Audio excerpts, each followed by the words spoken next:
Good evening, everyone. Thanks for joining us. This is Sarah Jones with Politicus Radio. Joining me to talk about Hillary Clinton and Bernie Sanders crushing Fox News' bias during the Fox News Democratic Town Hall in Detroit tonight is Politicus USA's editor-in-chief, Jason Easley. Thanks for joining us. Thank you for having me.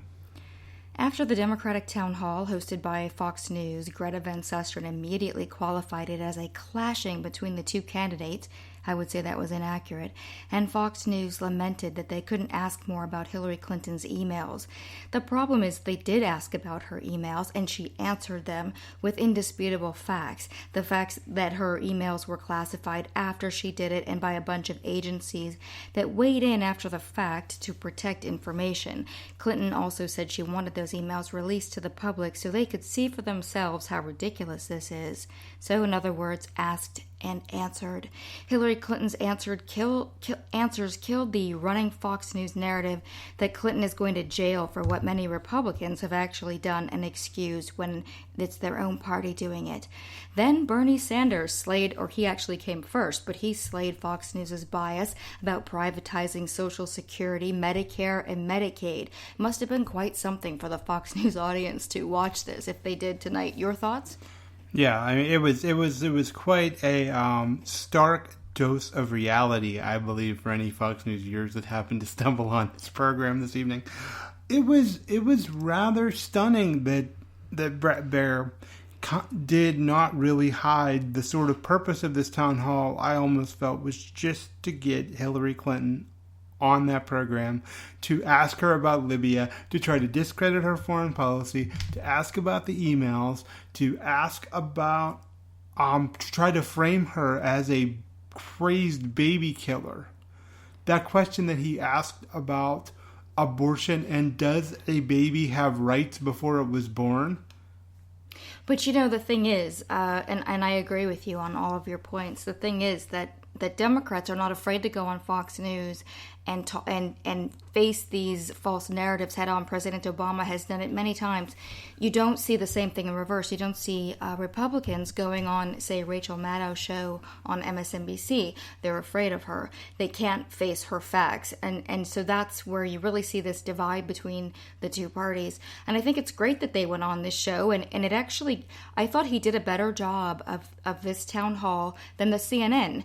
Bret Baier, you mean the host of the... Yes, Bret Baier did a better job than Anderson Cooper did last night with the Democratic debate, because Anderson Cooper made it all about this personal stuff, and he kept trying to drum up this drama.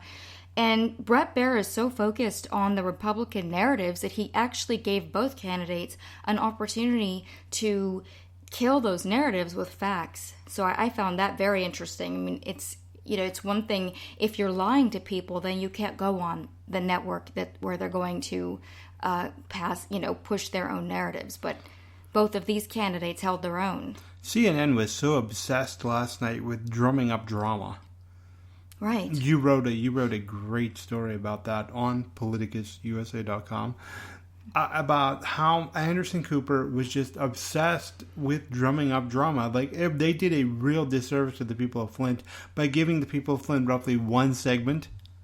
Yeah. And then Anderson Cooper went into what the candidates tweeted about each other and conflict. You know, the Fox News town hall was interesting because the questions from the audience at the town hall were much more fair than the stuff that Bret Baier was kind of trying to lead into with. I mean, Bret Baier premised some of his questions to Bernie Sanders on, why do you think health care is a basic right? When, Republicans don't believe health care is a basic right, and Sanders answered, if you're a human being, health care is a basic right. And they just went on, like Senator Sanders, you talked about what former Secretary Clinton mentioned. Senator Sanders took on the idea of privatizing Social Security. He took on health care as a basic right. He really, really pushed back with his answers. He took on the idea that only Christians are being persecuted in the Middle East. That's why you sit up and look at the screen right away when Brett Barrow Yeah. mentioned Christians in the Middle East when ISIS is killing Muslims. Right, I tweeted about that too. I mean, to me, but the thing is, these two Democrats went into the lion's den and they took these narratives on straight on, and they killed them with facts. And the thing is, okay, most Fox News viewers aren't going to change their mind and they're going to hate these people. But what happened? There's always going to be a few people who get peeled off with this kind of willingness to go into the enemy territory, if you will, and explain your point of view and explain the narratives that have been sold about you. So I thought that it was it just showed a lot of courage on the Democratic side, and both of these candidates did such a good job tonight. And I thought the Democrats had a lot of reasons to be proud tonight, listening to both of them. They handled this so perfectly. Well, I did a story earlier today that 9% of Michigan Republicans will vote for Hillary Clinton if Donald Trump is the nominee. I think that 10% isn't unique. 10% isn't unique to Michigan. I think you're going to see a lot of Republicans in a lot of blue and purple states gravitate towards Clinton if Trump is the nominee. And I believe that's the audience that Clinton and Sanders were going for tonight by going on this Fox News Democratic town hall. Bernie Sanders agreed to do it first, and then Hillary Clinton agreed to it after she resolved the scheduling conflict, which was what her campaign said. I think in all reality, she would just love to punish Fox News till the end of time for the way they treated her. But, once Bernie was going to show up, she sort of had to show up, or Bernie would have had an hour on the biggest cable network all to himself. I'm pretty sure that's how it went down too. And that's a part of Hillary Clinton that if she gets into the White House, Republicans are going to have to deal with, because she isn't like President Obama. She's not going to keep, they have been attacking her, and they've attacked her daughter in very ugly ways for a long time. So there's a long history there, and I don't think that she's got the same temperament as President Obama when it comes to sort of overlooking that stuff. And again, I will repeat, I don't know how President Obama would be if he was dealing with that for 30 years. It could be, he too would have a different temperament. I think patience might be a little thin. Exactly. I think that any person's patience would run out, and I think that after the way they treated her daughter, Chelsea Clinton, when Bill Clinton was president, was so atrocious. I know that I'm not a mother, but if I were, I could never forgive that. That would always be in my mind, and I just don't think I could overcome it. So I give her big kudos for even, that is politics. You have to get over that stuff, but it's unforgivable. Never should have happened. Yes, you're right. It never should have happened, and the Clintons do not let grudges grow lightly, and they view politics in a different way as President Obama. So it's a whole different level that the Republicans might be setting themselves up for if Hillary Clinton wins the White House. You can see why they're so afraid of her and why they've been trying to destroy her for years with this whole Benghazi business, and now the emails, the relentless witch hunts against her. She's not even in office yet, and they have wasted years doing nothing but trying to stick these narratives to her so the American public stops liking her so much, because she's, always every year, almost every year, I should say, the most popular politician or most liked politician globally, and they had to find some way to bring that down. And so now the narrative, and you hear liberals saying this too, well, she can't be trusted. And that is a Republican narrative that they deliberately have been dropping in, selling to the left. Yes, it is. Trying to divide the left on that. Yeah. It's interesting. The Republicans are sort of, if Donald Trump is going to be their weapon of mass destruction against Hillary Clinton, they're sort of like the person pointing the gun at themselves accidentally and saying, stop or I'll shoot. Right. Like, God, that's funny. I really can't think of a worse possible weapon against Hillary Clinton than Donald Trump. I mean, it's but they don't have anyone.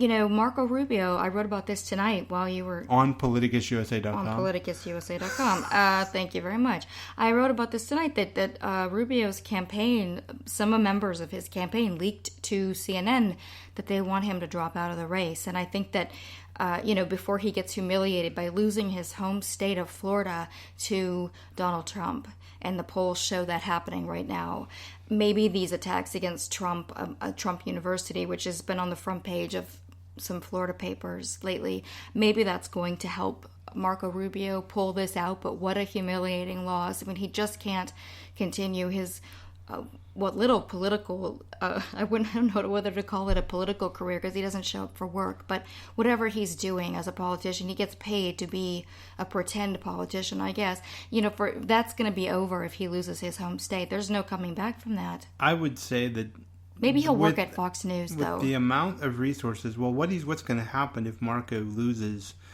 The scuttlebutt is he is going to run for governor of Florida in 2018.